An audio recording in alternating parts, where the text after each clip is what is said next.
ধরেনি স্লাইড ধরেনি।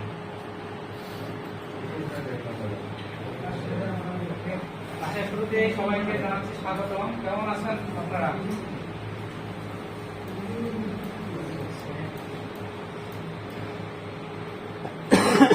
আমি মোহাম্মদ মানিক মিয়া, সহকারী শিক্ষক কৃষি, কাজী শামসুল হক, আদর্শ উচ্চ বিদ্যালয়, বড়লেখা, মৌলভীবাজার। আজকের বিষয় হচ্ছে কৃষি অধ্যায় 4 বীজতলা। বীজতলা নিয়ে আমরা আজকে আলোচনা করব। প্রথমে আমরা একটা বীজতলার ছবি দেখব। ধানের বীজতলা, আদর্শ ধানের আদর্শ বীজতলার ছবি আছে। এখানে অনেকগুলো বীজতলার ব্যাগ আছে।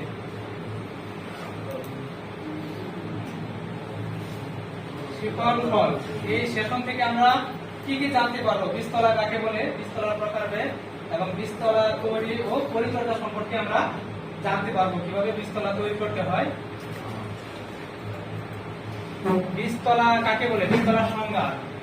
বীজতলা কাকে বলে? আমরা যেখানে চারা তৈরি করে, চারা উৎপাদন করে জমিতে রোপণ করে সেই জায়গাটাকে বলা হয় আমরা বীজতলা বলি। দেখি আমরা এখানে কি আছে।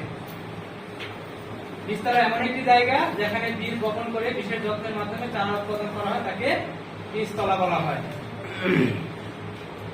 বীজতলার প্রকারভেদ। বীজতলা 4 প্রকারের বীজতলা এখানে দেওয়া আছে। বীজা বীজতলা, শুকনো বীজতলা, ভাসমান বীজতলা, দাপক বীজতলা।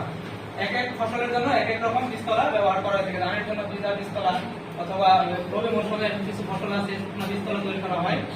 আর ভাসমান বীজতলা, দাপক বীজতলা এগুলো ধান ফসলের জন্য উন্নত করা হয়ে থাকে। বীজতলা তৈরি, কিভাবে বীজতলা তৈরি করবো আমরা দেখে নেই। এখানে আছে একটা আদর্শ বীজতলা তৈরি করতে গেলে যে একটা প্রথম হচ্ছে আকারটা, বাড়ির কাজ। 4 প্রকারের বীজতলার সংজ্ঞা শিখা এবং লেখা নিয়ে আসবা।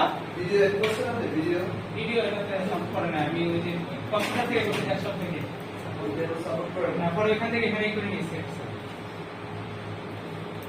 ধন্যবাদ সবাইকে।